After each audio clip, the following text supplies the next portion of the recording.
tees to Oxfords or T-shirts, these clothes move, breathe, and look great. Your team gets the styles they like, you convey the image you want. And Cintas service includes weekly laundry and delivery. To learn more, visit Cintas.com. Oh, I'm ready! And get ready for the workday.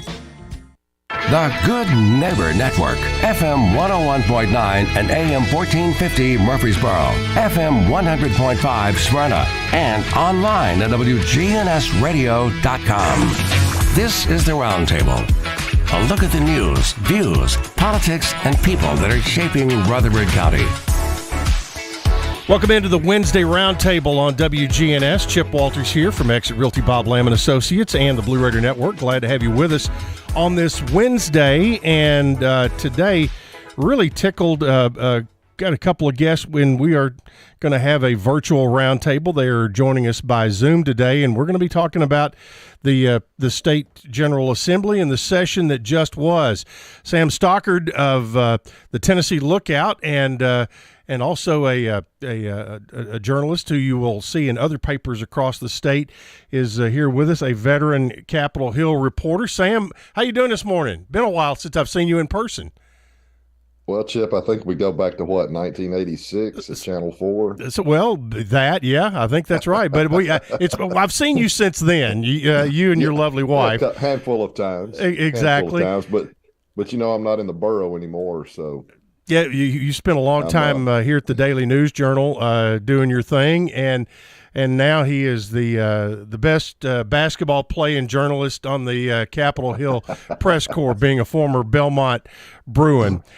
Chris Davis from News Channel 5 is here with us as always, and Chris has been on with us before talking general news stories and what was going on, but this year had the duty of becoming the Capitol Hill reporter for News Channel 5. And Chris, what a year to be baptized by fire.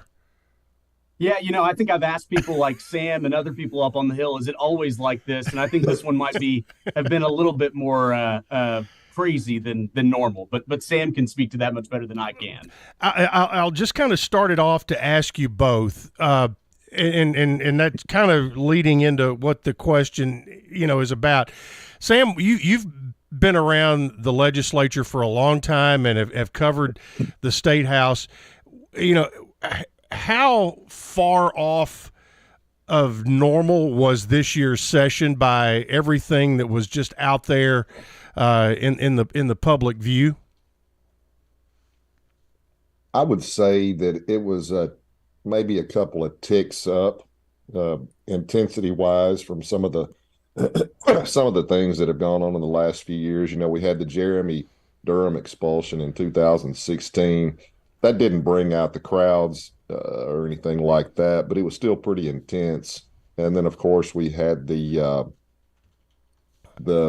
stuff with Glenn Cassida, 2019, when he held the vote board open for nearly 45 minutes while he tried to round up another vote for the voucher bill, and that got pretty crazy. And then, of course, we've also had the huge crowds a few years ago protesting to expand Medicaid.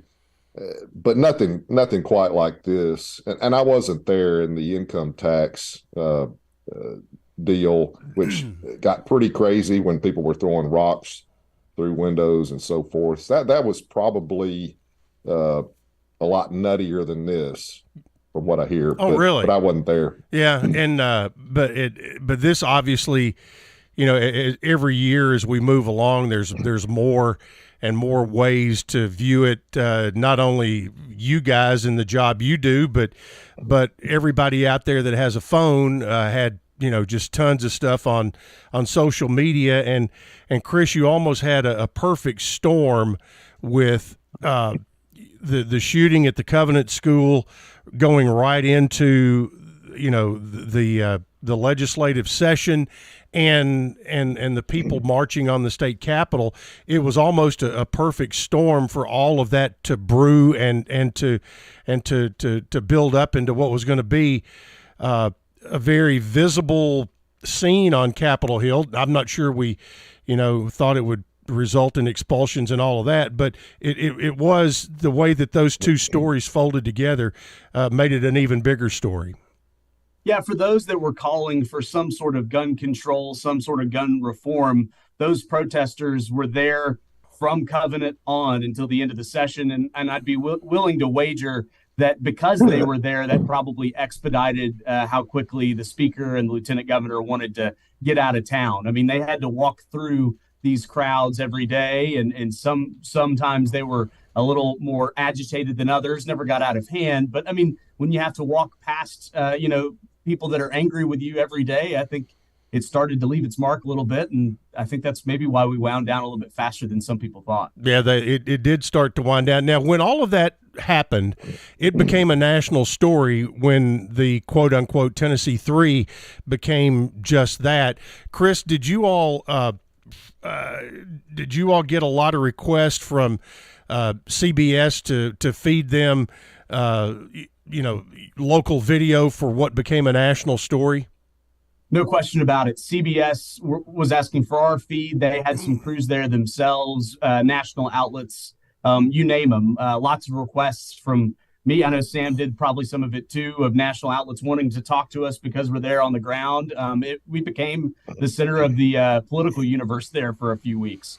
Sam, were you there the night that in question where the quote unquote Tennessee 3 took to the well of the Senate and what, or of the House rather, and what was your immediate reaction to what you saw happening? Yeah, I was there. It happened during the day, and my first reaction was, "They're gone." Oh, really?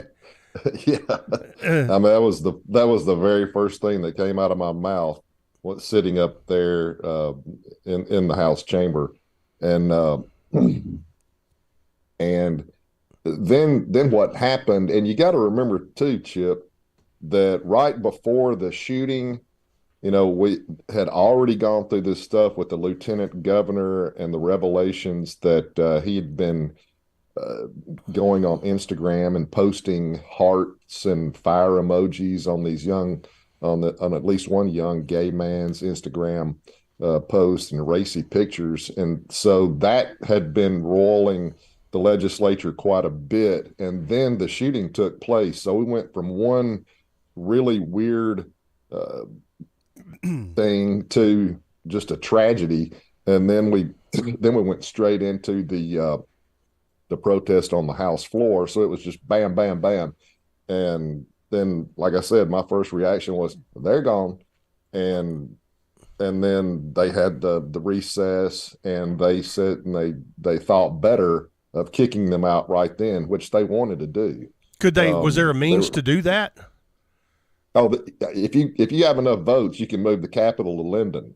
So yeah, they could have done it.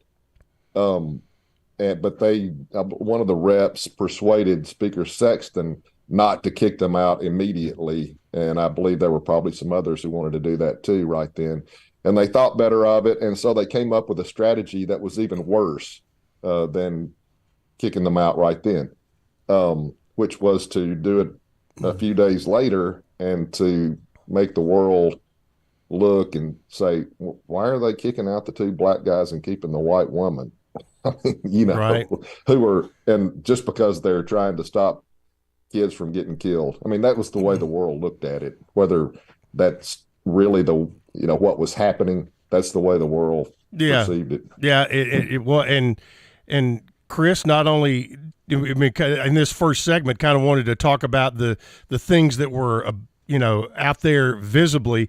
And as soon as that happened and they were expelled and then sent back by their local councils, then you had the questions about Cameron Sexton and where did he live and all of that, and then Scotty Campbell's situation, right? That's still ongoing. So I guess my question, Chris, is: has this been a session to where the things that were actually not making laws really took the spotlight over what they did as lawmakers? I think there's no question, Chip, because I mean, I really think from Covenant shooting on, at least from a broadcast standpoint, there wasn't anything, in the kind of the minor legislation realm that beat the board, right? You have expulsion of lawmakers, you have sexual misconduct allegations, or harassment allegations against a lawmaker. You have all these things going on, and I'd come into the morning pitch meeting and go, "Hey, these bills are going to come to the floor, but we've also got this," and it didn't beat the board. Yeah, and that's in a way that's sad, because they're there to make to make laws and do what they're needing to do, but obviously with all the other things, that's been such a visible deal. Now, I want to get your perspective on that night of the Tennessee 3. Were you in the chamber when that happened?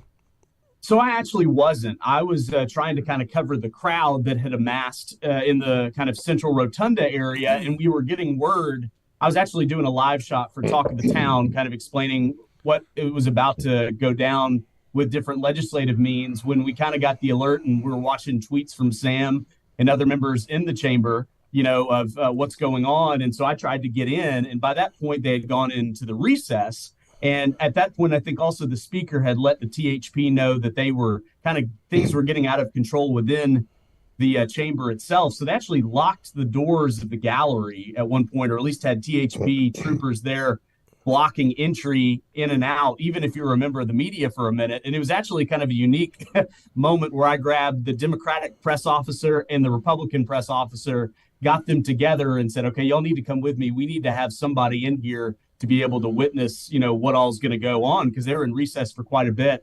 And between the two of them, we were able to get the trooper to get one of my colleagues at least up into the gallery, and then I could kind of monitor things from outside. So that was kind of a unique perspective.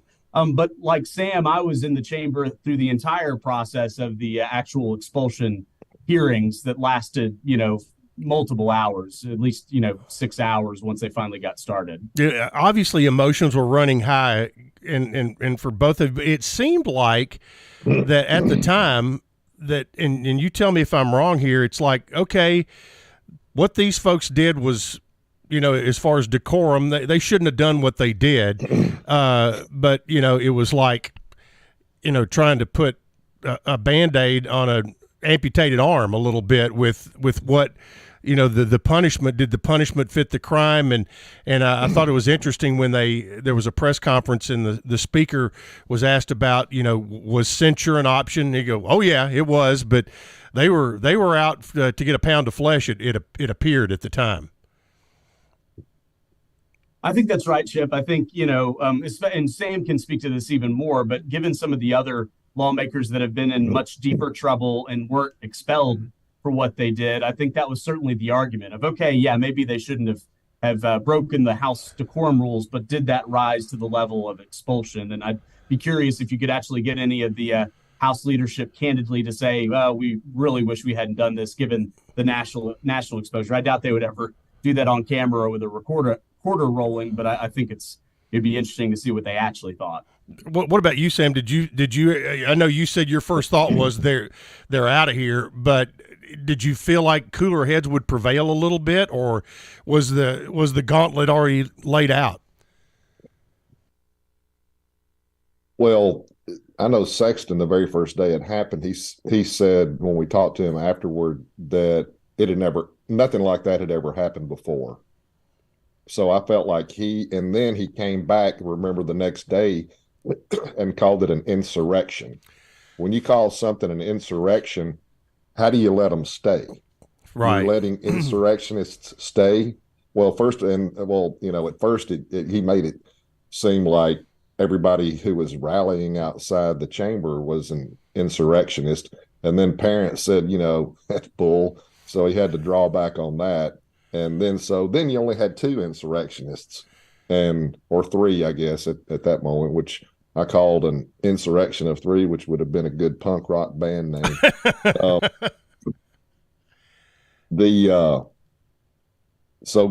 What am I getting back to? Yeah, they definitely overplayed their hand. It should have just been some sort of censure, kick them off committees, which Pearson wasn't even on a committee to begin with. And instead, they tried to bully their way through it and thought they had all the votes lined up. And then when they played that video that just pretty much just showed Gloria Johnson just standing there twiddling her thumbs, some of the people in the Republican caucus said, hell, we can't expel her for standing there doing nothing. Well, and the other part that they made a mistake was when they copied and pasted the charges onto her resolution. Yes. I mean, that was just one of many. I don't know who was providing the advice for the legal maneuvering and the other strategies and stuff like that. But I mean, good Lord, you got to, that just shows how sloppy they were, and they can afford to, and they, in the past, they've been able to be sloppy because they had the votes to overcome anything with a super majority. So, and Chris knows, and I know that a lot of times the Republicans don't have to really defend their bills or anything like that because they got the votes. A lot of times if a Democrat gets up and just trashes their bill, they instead of responding in a debate type situation, they just say, well, thank you for your comments. Well, okay, what does that mean? Right. I'm getting my hat handed to me and I don't have any kind of response. And that was basically the same thing that happened the night of the expulsion. They were poorly prepared because they thought they already had the votes lined up, and everything just backfired. And they're still paying for it. And that's everything just accumulated, and that's why they got out of town so fast. Yeah, and it was pretty evident that they brought the session to an end pretty quickly. Right, Sam? Yeah, no doubt. I mean, that was the exit strategy. Yeah, Governor Lee, he was, hoping that they would do something with his order of protection proposal, but he couldn't even get a sponsor for it and didn't even have a bill number on it either. And so now it looks like we're probably going to crawl back up there in late August and go through another exercise in futility. So we will see what happens with that. We're going to continue along. Chris Davis and Sam Stockard are my guests today. We're talking about the recently concluded session of the General Assembly and recapping that. We're going to dive into some of the meat as well as some of the steak. We had talked about a lot of the sizzle, but we'll get into some of the steak of what actually went on Capitol Hill this spring. So we will be back here in just a minute here on WGNS.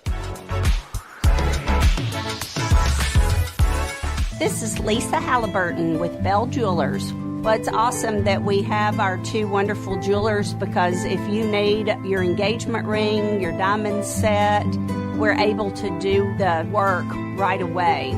We're very fortunate that we have two very talented and trustworthy jewelers. This is Lisa Halliburton inviting you to come join our family at Bell Jewelers, 821 Northwest Broad Street, across from Toots Restaurant. Hey guys, this is Scott. There's a lot of people talking about testosterone. You hear it everywhere, but do your homework and make sure when you go to a provider, go to one you can trust. Personally, I recommend Low T Center. It's where I get my levels checked. Low T Center exclusively specializes in men's wellness, and they check all your levels, not just your testosterone. And they determine the cause of any symptoms you're having and whether you're a candidate for low T or something else like low thyroid or sleep apnea. Typically, their annual health assessment is completely covered by health insurance, and they check everything, including PSA, which is your prostate levels. And they also check thyroid, liver, and kidney function, cholesterol, glucose levels, and more. Low T Center also has affordable and convenient at-home treatment options. Prioritize your health in the new year. Schedule your annual health assessment at Low T Center today at lowtcenter.com. Low T Center, reinventing men's healthcare. What are you you doing Saturday? I'm going to the opening day of the Murfreesboro Saturday Market on the historic downtown square. What happens there? Oh, you have to come from 8 a.m. to noon. The square is lined with 68 vendors, including fresh produce, baked goods, local honey, and handcrafted items. Is there food? Yes, fresh coffee, country ham, and biscuits. There's even balloon art for the kids. Flowers? Fresh cut flower bouquets and plants. The Murfreesboro Saturday Market has everything. Follow them on Facebook, Murfreesboro Saturday Market. We're at Adams Place talking with Lee Davenport. I have a sister-in-law that's here, and her daughters come to see me, and they said, Aunt Lee, why are you at Adams Place? I said, well, it's a good place to be. We're blessed to have Adams Place. Hi, this is Terry Deal at Adams Place. Call me for more information about Adams Place, located at 1927 Memorial Boulevard, across from Walmart. It's Good Neighbor Events, brought to you by AmeriCare Pest Control, Cardinal Realty Solutions, and the law offices of John Day. Cardinal Realty Solutions takes the time to sit down with new buyers or sellers to go over the process for that big transaction. We had multiple offers thanks to Cardinal Realty Solutions. Find a realtor you can trust at cardinalrealtysolutions.com. You're about to find out what's happening with WGNS Good Neighbor Events. The Red Cross is still critically low on blood, so please give the gift of life at the Red Cross. The local Red Cross is at 501 Memorial Boulevard. Call them right now and set up a time to give blood at the Red Cross. Their phone number, 1-800-RED-CROSS. Well, the 9th Annual Borough Barbecue Festival is next weekend at Oakland's Mansion. Not this weekend, but a week away, next week. That's May 12th and 13th, and that's at Oakland's Mansion. And the Rutherford County Farmers Market opens that day, too. A week away, Friday, May 12th, 7 o'clock in the morning until noon. The Rutherford County Farmers Market at the Lane Agri Park. And the next day, the Saturday Marketplace opens on the Murfreesboro Square, 8 until noon. Thank you, Main Street, Murfreesboro. Oh, that's the same day for the Rutherford County Master Gardener's annual plant swap. But that is Saturday, May 13th. Those are WGNS Good Neighbor events. Good Neighbor weather. Mostly sunny skies here this afternoon with a high in the upper 60s. Northwest winds at 5 to 15 miles per hour, gusting as high as 25. Tonight, mostly clear, low of 39. I'm meteorologist Jennifer Wojcicki on News Radio WGNS. Currently, it's 51. WGNS is powered by Middle Tennessee Electric. MTE's Plugged In podcast focuses on the world of electric vehicles. Stay up to date on the EV world, hear interviews with experts, and more. Listen on your favorite podcast platform or visit mte.com/pluggedin. This is the Roundtable from News Radio WGNS on FM 101.9 and AM 1450 Murfreesboro, FM 100.5 Smyrna, and worldwide at WGNSradio.com. Welcome back to the Roundtable on this Wednesday. Sam Stockard and Chris Davis join me as we wrap up the 113th General Assembly and talk about the session that was up on Capitol Hill. Chris, this being your first year and, as we mentioned, being baptized by fire into the Capitol Hill beat, you're a veteran reporter, but this is, I guess, is the first time you've been on a daily basis at the state capitol. Who did you lean on in your newsroom? Folks like Pat Nolan and some folks who know where the bodies are buried up there to kind of give you a little bit of a lesson or two before the session started. Absolutely. Pat is like a Tennessee encyclopedia, so you can ask him pretty much anything, and he'll be able to spit back information more reliable than the internet. Of course, Phil Williams knows his way around the building as well. Oh, does he Phil ever? was a huge help. You don't want him knocking on your door. And usually people watch to see where he's going in the Capitol. But we're blessed.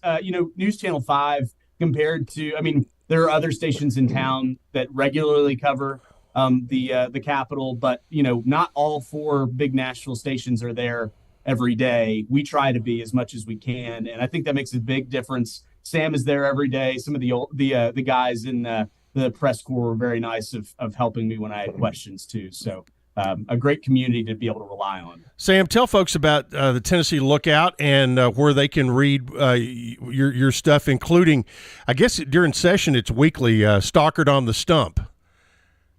Well, that's weekly throughout the year. Brother. Oh, yep.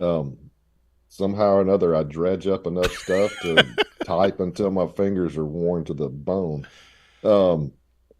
We're at, we're a nonprofit, nonpartisan entity. We're one of about 30 states newsroom publications across the country covering Capitol Hills everywhere. Got some really, we've got only 4 reporters, but we're pretty solid.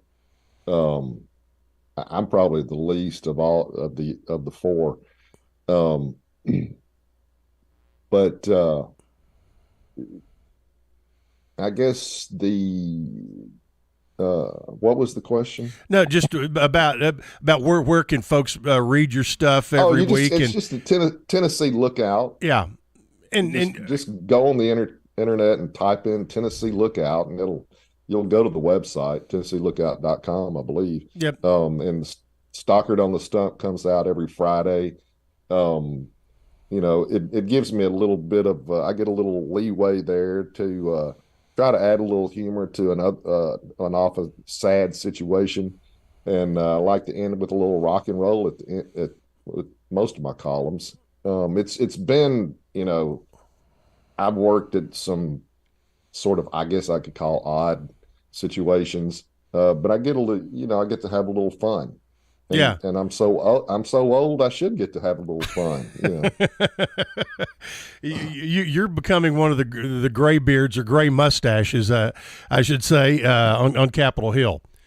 Yeah, I shave. I shave everywhere else, but I keep the beard because I don't think anybody would know who I am if I came in without my mustache. That's right. I mean, if you walked in clean shaven, it would be, you could just mix in and nobody would know you at all. Chris, how will you all prepare for the upcoming special session? As Sam mentioned, it's going to be probably in August, and your thoughts on how that may go.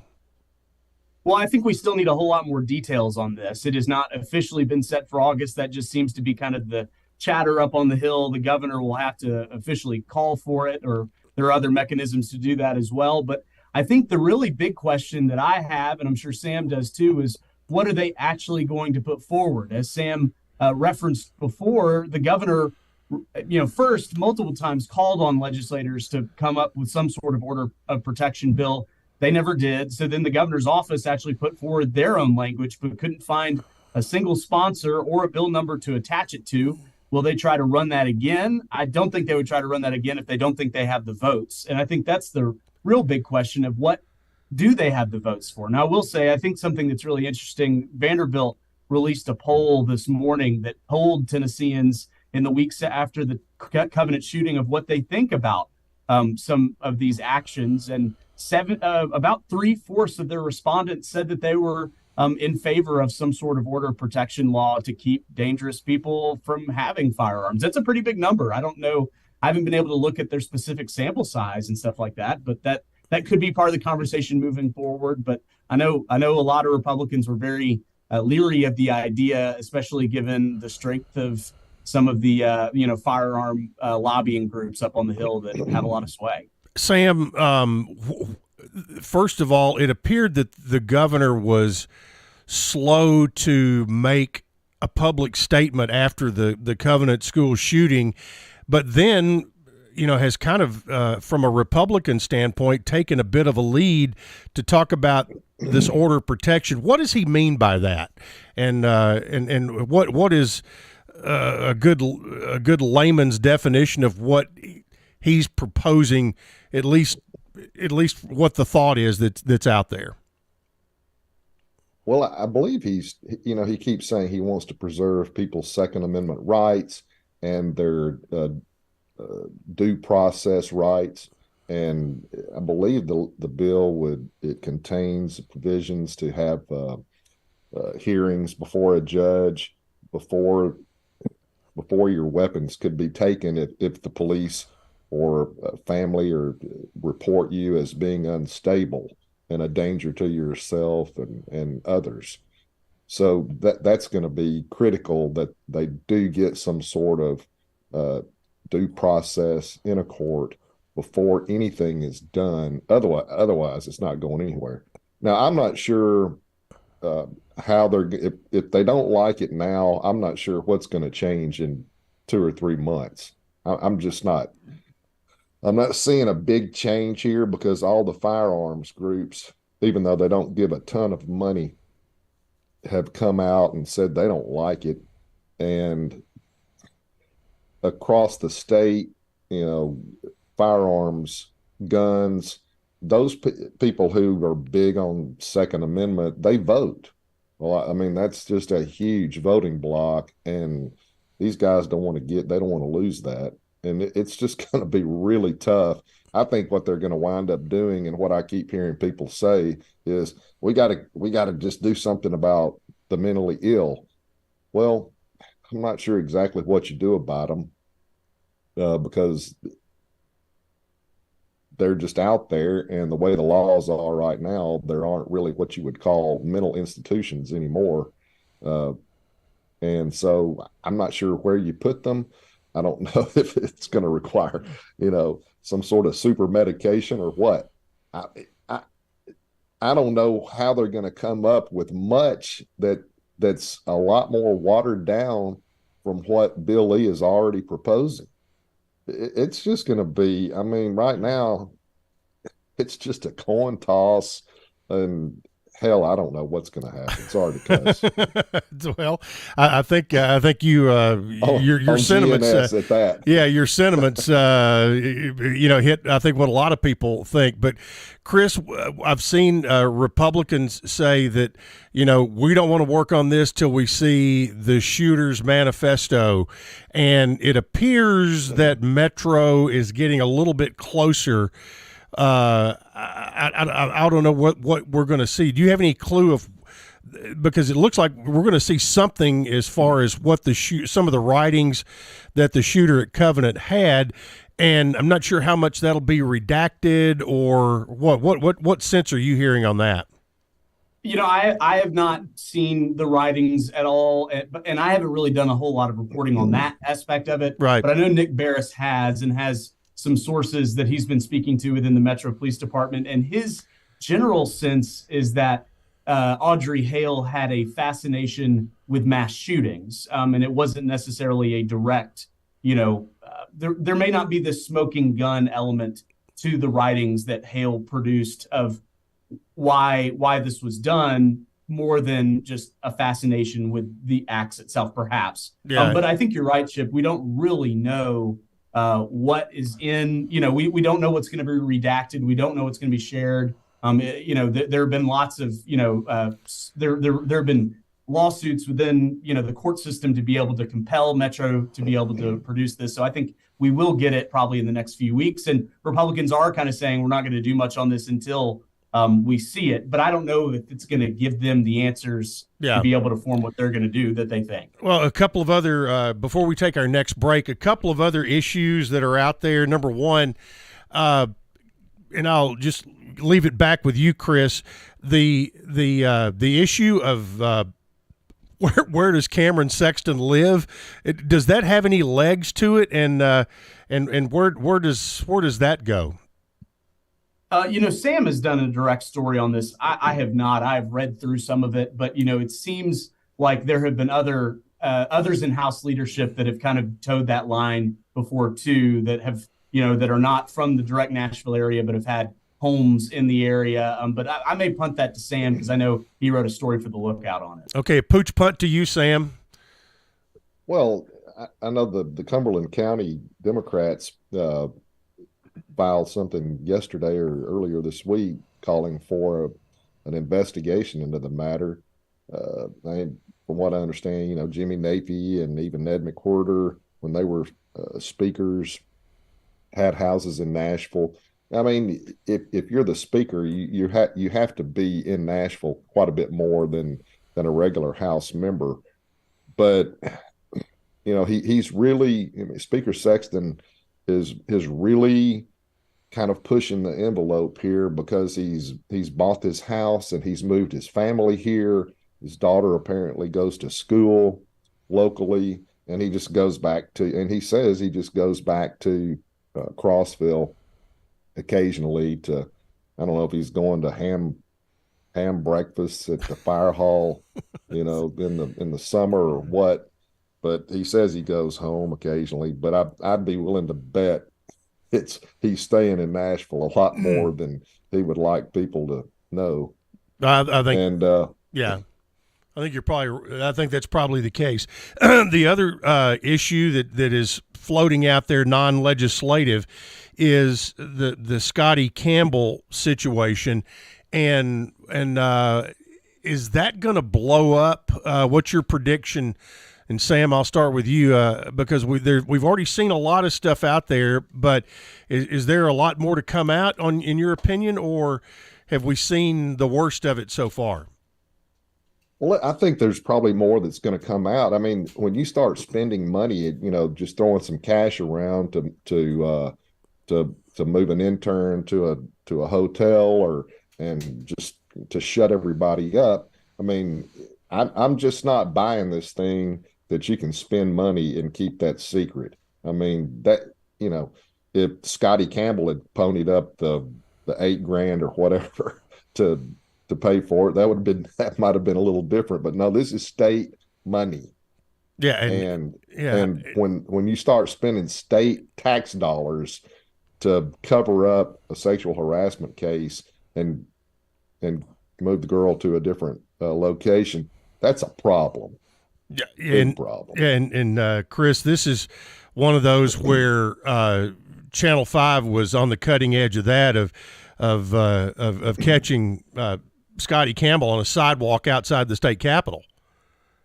He was, yeah. I mean, Phil caught him literally walking away from his apartment, which is kind of now the center of this Capitol Hill Towers into session. But just to give you an idea about how Phil works, I found out with everyone else when the push alert came out and everybody was staring at their phones. Phil has to keep things down low even within the station. But, I think I'm with Sam. I think there are a lot of still pressing questions about where that money came from within the state budget. It's not like there's a line item for those type of expenses.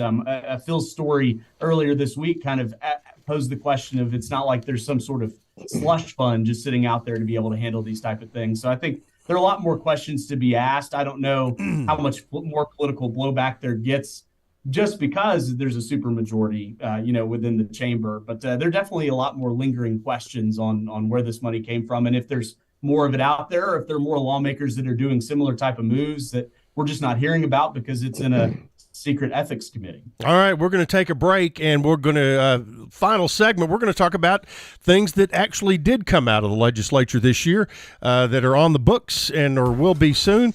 So we'll take a time out, and coming back with Sam Stockert and Chris Davis after this. You're listening to the Roundtable on WGNS. Chip Walters here with Exit Realty Bob Lamb & Associates. I was named a top 10 agent in the #1 Exit Realty office in America in 2021. The top question I get around town, how's the market? Good question. And the answer's changed a few times this year alone. I'd like to know what you've heard and share some solid data we have. Give me a call and let's have a cup of coffee and take a look at what's happening in your neighborhood. All my contact info is right on my website, choosechip.net. I'm Chip Walters with Exit Realty Bob Lamb & Associates. It's a Slick Pig barbecue, spicy wings and Brunswick stew, everything made fresh for you at the Slick Pig barbecue. There's lean smoked turkey and chicken too, ribs so tender don't need to chew. Well, come on folks, I'm telling you, it's a Slick Pig barbecue. In 1920 East Main, you're gonna love the pig. The Slick Pig Barbecue, a Murfreesboro tradition. This is Dr. David Morris with Magnolia Medical Center. Do you suffer from peripheral neuropathy in your hands or feet, burning pain, balance problems, and decreased quality of life? Magnolia Medical Center can help. Magnolia Medical Center in Murfreesboro. Online at magnoliamedicalcenters.com. Here at Bud's Tire, we make buying Michelin tires simpler. I'm Allison Mitchell with Bud's Tire Pros. We offer a straightforward approach to service, including nationwide warranties with every purchase. Stop in today to see our full lineup of Michelin and BF Goodrich tires. For whatever you drive, Michelin and BF Goodrich have a tire to fit any need. Bud's Tire Pros, hassle-free, guaranteed. We're located on East Main Street, exactly 3 miles from the town square, 1 mile past Rutherford Boulevard. Visit us online at budstirepros.tn.com. Ascension St. Thomas Heart has been a leader in heart care for over 40 years. As the largest cardiac surgery program in Middle Tennessee, our cardiologists and surgeons are known for their cutting-edge and innovative technologies. With over 45 locations across Middle Tennessee and Southern Kentucky, we listen to you and deliver the heart care that's right for you, making Ascension St. Thomas Heart your first choice for heart care and cardiac emergencies. Find a cardiologist near you at ascension.org/St. Thomas Heart. This is David Jacobs with the Happy Book Stack. We are definitely a family price bookstore, with the average book selling between $3 and $4. From novels to board games to vinyl, we have you covered at the Happy Book Stack. The Happy Book Stack on Mark Allen Lane behind the Driver's License Testing Center. This is the Roundtable from News Radio WGNS on FM 101.9 and AM 1450 Murfreesboro, FM 100.5 Smyrna, and worldwide at WGNSradio.com. Welcome back into another segment, our final segment on the Roundtable this morning with Sam Stockard of the Tennessee Lookout, Chris Davis of News Channel 5, I should say the newly betrothed Chris Davis, who over the weekend got engaged to an outstanding lady. Son, you have outkicked your coverage.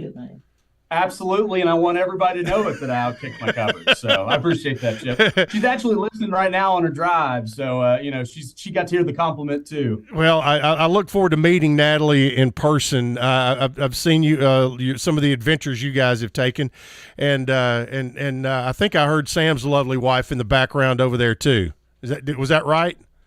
She's freshening my coffee, Chip. Oh, every once in a while, she's a good wife. Well, tell Diane I said hello. So I will. Things that came out of the legislature from an actual legislative standpoint, Sam, as the old goat on the hill, what do you think was the most meaningful things they tackled and were able to get through this year? Well, Chip, I've been saying for years that 99% of the stuff they do is just legislating for the sake of legislating. The only thing they're required to do is pass a budget. They always say, well, we pass a budget and the feds don't have to pass a budget. Well, you're required to pass a budget, so just do it and quit bragging about it. But they beat up on Nashville, which is going to be pretty expensive and cost a lot of money in the form of lawsuits and legal challenges and on and on and on. There are 5 or 6 bills designed to punish Metro for the council's refusal to go after the Republican National Convention. And then they spent a lot of time beating up on the transgender community, which is everybody in the state is just scared to death of the transgender community taking over. They're probably going to be the next insurrectionists at the Capitol.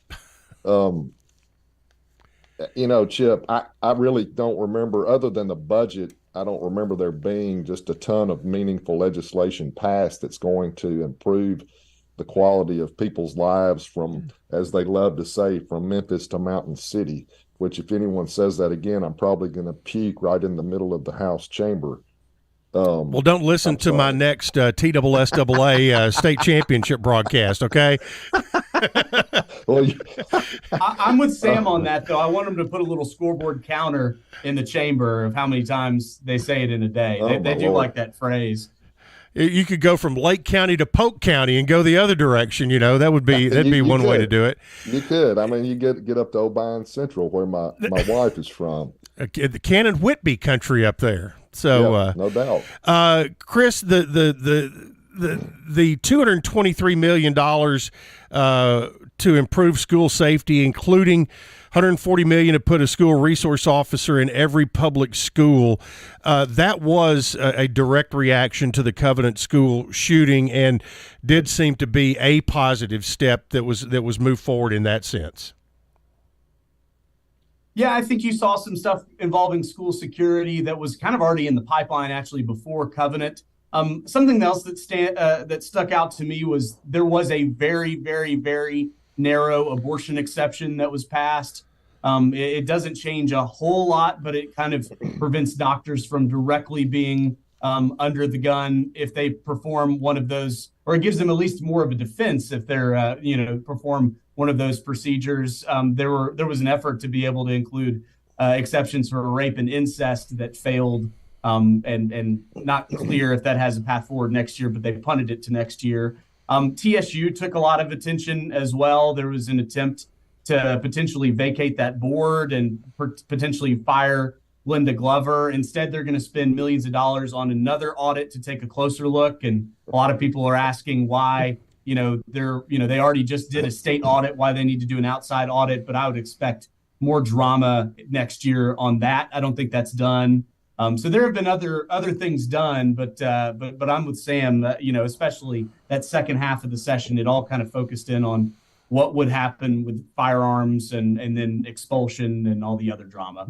Sam, one of the other things that has come out, it appears, and I can't remember the exact name of what the name they gave it, but it involves toll lanes, which we've seen, in Florida and other places, but this, when you talk about something that's going to affect everyday life and everybody, this I-24 corridor and the I-65 corridor and I-40, all of the three major interstates that come through here, getting in and out of Nashville getting through Nashville can be arduous at best. And it seems like this is, there's been a lot of talk about, whether it's light rail or whatever. This seems to be like the first step towards actually doing something that, whether it's, pay to play as far as getting in those express lanes or whatever. This is something that's been going on other places, and it seems like it's about time for this. Well, they went to Texas and looked at some of the express routes there. I know that the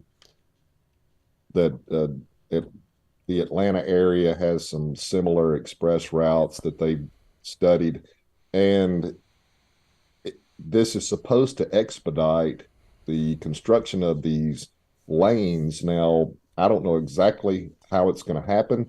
I don't know if they're going to have to go up in the air. I know Atlanta does have a lane, I believe it's sort of near the Braves Stadium, that goes up and kind of over the existing interstate. They might have to do something like that here, and you will have to pay a toll. I know they have in Georgia what they call a peach pass, and it kicks in automatically if you get on that lane, and it tells you how much it's going to cost based on the time of day and the amount of traffic on that lane. And it's designed to let people who want to pay that extra fee get on that toll lane, and it could go one way during the morning and the other direction during the evening, just based on traffic patterns and so forth. And a lot of the Democrats didn't like it. They felt like it was, just this is a toll road. And even some of the Republicans weren't too happy with it either, calling it a toll road and making people pay for something that should be free. But, one of the reasons I moved from Murfreesboro is that it was taking me an hour and a half to an hour and 45 minutes to get to Nashville. And, I was passing myself coming and going, and I just couldn't do it anymore. Yep. And so something's got to be done. This could be part of the solution. I don't think it's the whole thing. Yeah, and you see it. I mean, you talk about Peach Pass. You've got the Sun Pass down in Florida. We played football at Colorado State this year, and there were express lanes between Denver and Fort Collins. So we saw a lot of that. Chris, are you hearing any whispers about anything other from a transportation standpoint and outside of these toll lanes or whatever? Because light rail is always out there as one of those things, and the addition of more public transportation on a regional basis. Are they willing to tackle any of that? Haven't heard anything specific about mass transit. I think obviously Democrats are very much in favor of that because they're in those urban core areas that need it. On a note on the toll lanes, TDOT needed the initial permission to be able to do that this year. They'll go back over the next year until the next session and be able to see where they want to place these. And then they'll come back with their official proposals next year that I think the legislature is going to have to approve again. So we'll get some more specifics next year. I will say also they had to, in order to sweeten the deal, to be able to get everybody on board, they threw a lot more money towards road construction in this year's budget than they normally do. So you may see some more road projects in individual counties, but there's some criticism of how that was allocated, and that always happens. But Rutherford County will get a little bit more than maybe they typically do because they were trying to divvy up the pot a little bit to all the counties to be able to kind of sweeten this deal a little bit. Yeah, and I heard Mayor McFarland talking about that TDOT has what they call these fast track projects that something that TDOT has come up with, and between those kind of total repairs and trying to tackle the ever-growing pothole issue.